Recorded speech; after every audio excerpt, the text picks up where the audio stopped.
In the fighting game community, we often experience any number of highs and lows throughout the years of being fans of the games where we punch people a lot. We often collectively express our grievances and acceptances over the internet by describing our favorite and least favorite games, what we feel strongly about with them, and why we feel the way that we do. These attitudes can sometimes turn into doom posting. As a Mortal Kombat fan, I am all too familiar. This is where today's video from one Top Hat Gaming Man comes in. Top Hat is a very popular creator with 180,000 subscribers who is incredibly popular in the FGC and discusses everything from characters' history to overall discussions of fighting games as a genre. I wanted to look at a recent video from Top Hat that I had a lot of opinions on from him, being this one, titled, "Why Are Fighting Games Dying?" So let's learn together why fighting games, despite being in a golden age of sorts, are apparently dying. Before we start, hey, I'm Zak Not Kyle, or Zak for short, and I love fighting games and I will make them your problem. I talk about mainly fighting games on this channel, but I also discuss other pieces of popular culture that interest me. I'm also a streamer, a DJ, and a party girl, so subscribe here and to my Twitch for more content from me. Also, I have merch, come get it, Pookies, I know you want it. We have new designs all done by me, including the mixed up crossbody bags, available in 4 different colors, MILF and DILF shirts to express your love of fighting games, and some stuff with my drawn face on it. If you want to support me, go get it at zaknotkyleshop.fourthwall.com. Also, all Twitch subscribers get a 10% off deal on merch, so if you're Twitch subbed, enjoy that discount. And with that out of the way, let's start dissecting this video. So before we start, like every time I talk about another video from another FGC creator, I feel the need to say this: do not go out of your way to harass Top Hat Gaming Man or anything like that. We're literally just people on the internet debating opinions on games where we punch people. It is simply never that serious. With that knowledge and all of us being on the same page, let's go.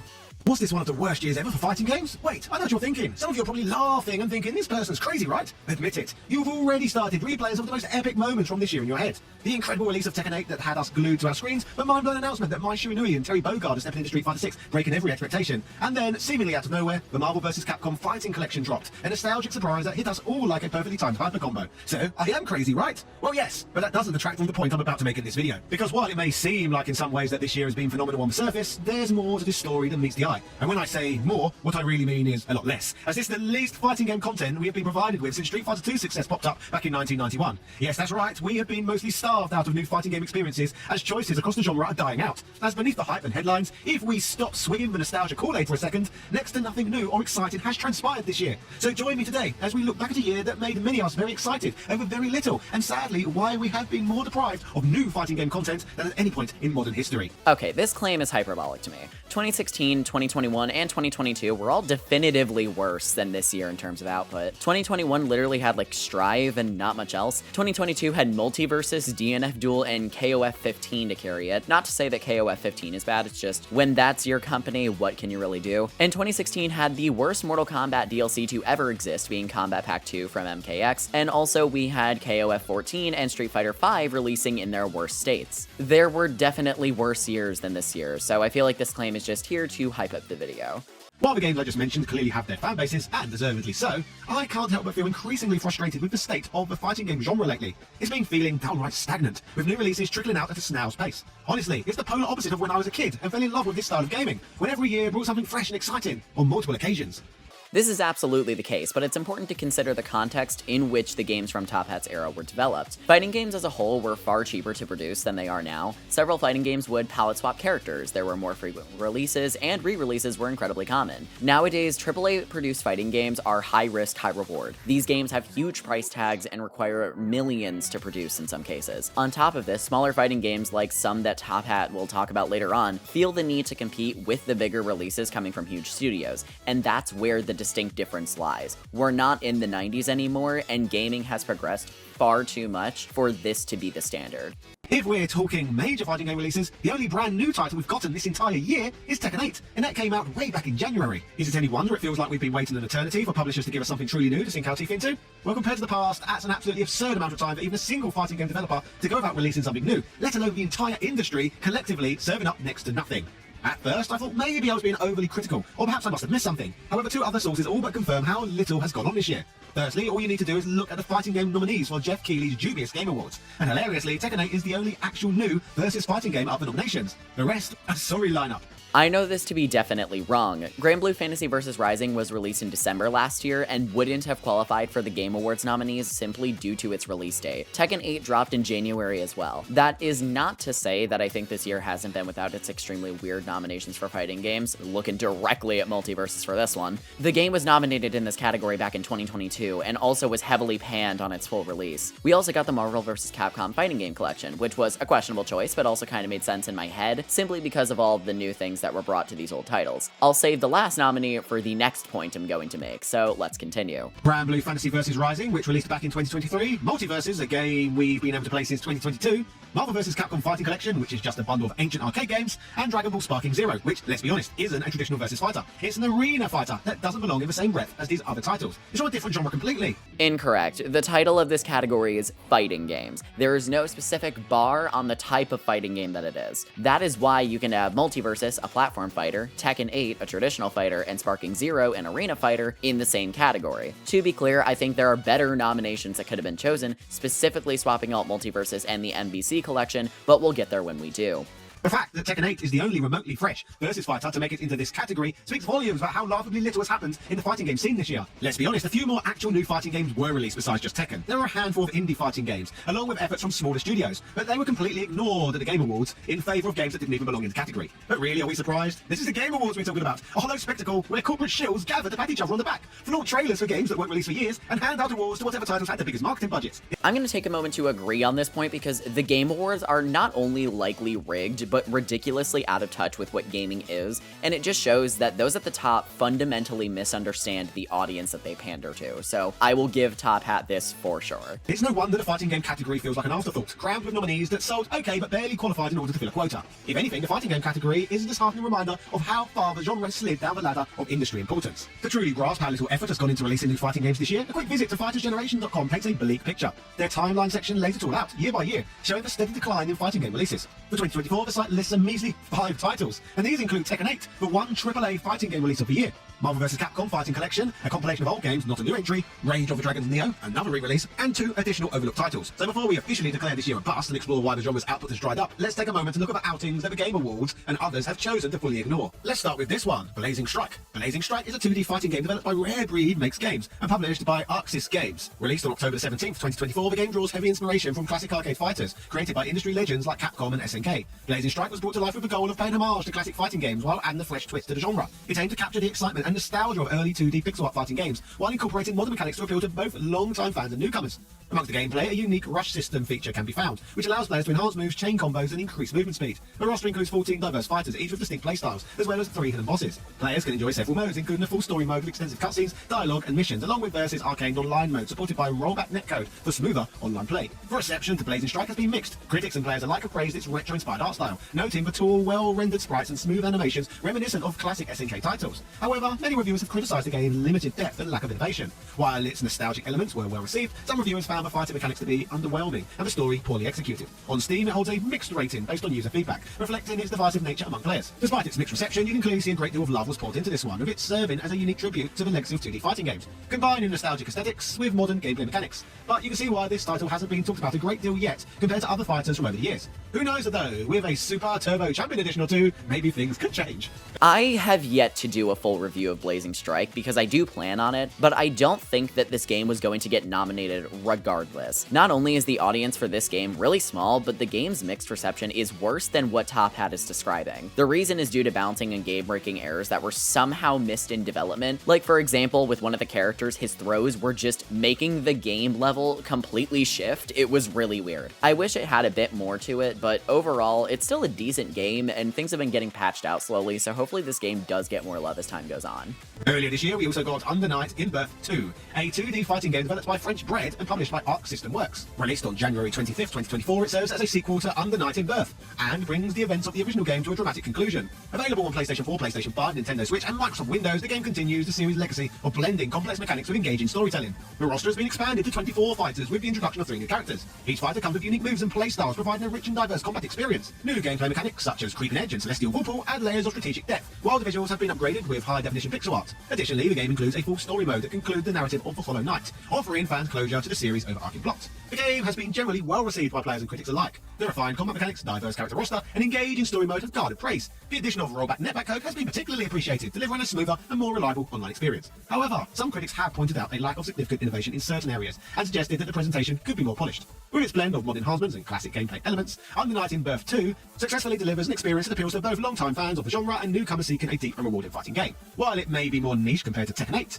it unquestionably deserves a spot on Jeff Keighley's questionable list of nominees over some of the less fitting choices. Its omission is a disappointing oversight, highlighting how easily unique titles can be overlooked in favour of the more mainstream or recycled offerings, just like slapping the old Marvel vs. Capcom games together, for example, then nominating it for Fighting Game of the Year. The Game Awards are a complete joke. I absolutely agree. Undernight inbirth was snubbed so hard, and for Multiverses to get nominated twice, it does go to show that the Game Awards are extremely out of touch. You'll notice that I'm actually agreeing on a lot of these points, and if this was a video just about the Game Awards being weird, I don't think I'd be here making this video right now. The problems start after the Game Awards section, don't you worry.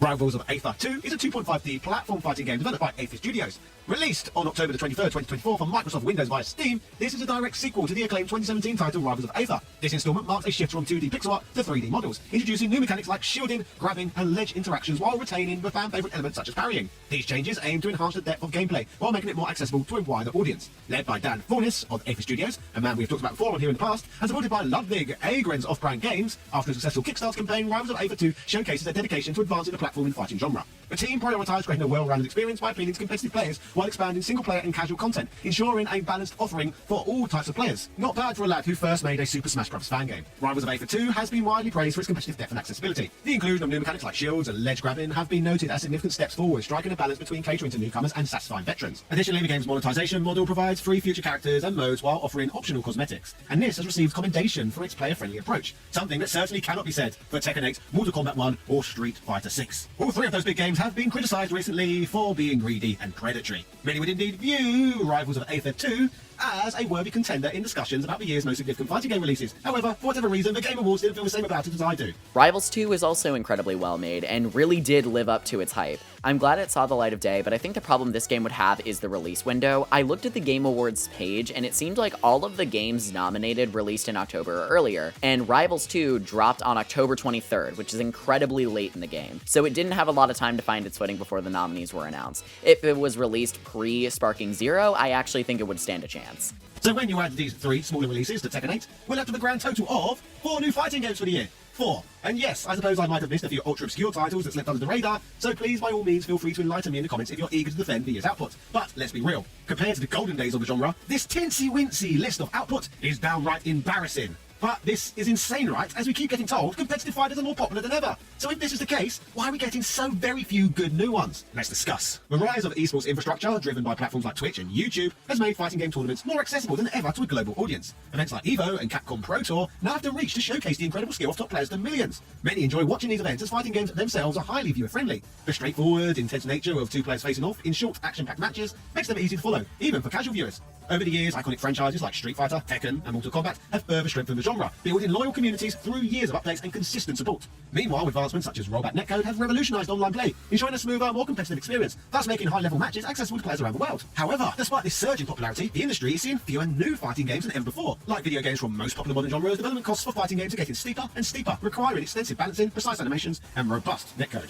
So rather than treating us to tons of fighting games like in the past, many studios have greedily shifted towards extending the lifespans of existing titles through DLC and updates, rather than risking investment in entirely new projects. And here's where we go off the rails a little bit. Top Hat has conflated 2 points to be about the same thing, being the esportsification of fighting games and companies being greedy. Yes, they are separate issues. For anyone who wants a really good in-depth analysis of how we got here in terms of fighting game esports, please watch Scrappy Sensei's video called The FGC Esports Dream is Dead. It is an incredible video that explains what I'm going to summarize here. Basically, fighting games have always been grassroots in their esports approach, and this never actually changed. In fact, it's because of the absence of teams for fighting games due to the nature nature of it being a 1v1 genre, the grassroots approach of esports is where fighting games will always reside. It has never and will never be in the cards for us. Developers know this, but to curb the issue of having to tell players to relearn games for franchises they play every couple of years, these games get longer support and lifespans, unless it's Mortal Kombat, of which case WB just shoves their middle finger in your face. This is actually a good thing, and Top Hat does not seem to grasp this point. The competitive nature and play of fighting games is ridiculously important, and it's actually why Multiversus fell flat on its face not once, but twice. Interestingly enough, companies being greedy is being presented as the reason for them doing this, when that clearly is not the case here. The situation going on here is that we're seeing companies add DLC and support for games people put in the work to learn and compete in. Why hit the reset button on something you know works, especially when you just stated that the costs to develop fighting games are ridiculously high? You can't expect both competitive longevity and quick game turnaround in the same breath without exhausting a studio of money and staff. In fact, this is one of the most commonly panned aspects of Mortal Kombat, so sorry for the Mortal Kombat hatred in this video by the way, being that they strive to have a competitive tour and base, but also turn over games at double the rate of Street Fighter and Tekken and kill support for games far too quickly. This strategy is compounded by the dominance of legacy franchises, which hold such a strong grip on the market that new games struggle to gain any traction. The extended lifespans of games like Tekken 7 and Street Fighter 5 in the past built loyal returning player bases, but they also saturated the competitive space, reducing the demand for new entries. So you know who else did that really well to the point of booting MK1 out of the big three at EVO? Guilty Gear Strive and Grand Blue Fantasy Versus. They kept supporting the game continuously, and they've become the games that are shaking what the big three of fighting games looks like, or if a big three should even be a thing anymore. Top Hat is, again, combining these two issues into one problem and then drawing the absolute wrong conclusion out of both issues here. In fairness, this approach makes sense for franchises like Tekken and Street Fighter, but it also means Capcom will likely continue to deprive us of new entries in beloved series like Darkstalkers or Rival Schools. That's a real shame, especially when you consider that part of the reason Tekken and Street Fighter can get away with sending us new content for the same games year after year is by leveraging our nostalgia. So more on the nostalgia point in a bit, but the problem here is that you cannot convince me fully that a whole new Darkstalkers entry would sell as well as Street Fighter 6 would. You just can't convince me of that, I'm sorry. I love Darkstalkers as well, but no. Wanna know how I know this? The modern ports of Darkstalkers, titled Darkstalkers Resurrection, dropped in 2013, and according to the studio that made it, Iron Galaxy, yes, that Iron Galaxy, it failed commercially. The only reason Darkstalkers is still relevant is the Capcom Fighting Collection, and I'm absolutely not convinced Darkstalkers could have a solo game release without a massive marketing push, a fuck ton of new characters, and so many other tactics behind it. If Capcom pulled it off, it would genuinely be a miracle, and I don't know where they'd have the time to do it either. Also, we will not pretend Rival School is ridiculously popular. If Darkstalkers had failure potential, Rival School has worse failure potential. It's not that I think these games have zero chances, but game studios cannot throw money around at IPs they know have limited chances of success. Take Killer Instinct, for example, one of my favorite fighting games of all time. I know this game will likely not get a sequel until at least 2026 or so at the earliest because I am aware of the climate of the FGC right now. Even though I love it, Killer Instinct is a tough franchise to reboot. It's ultimately just business, but Top Hat isn't looking at this logistically and instead looking at it through his own wants and needs.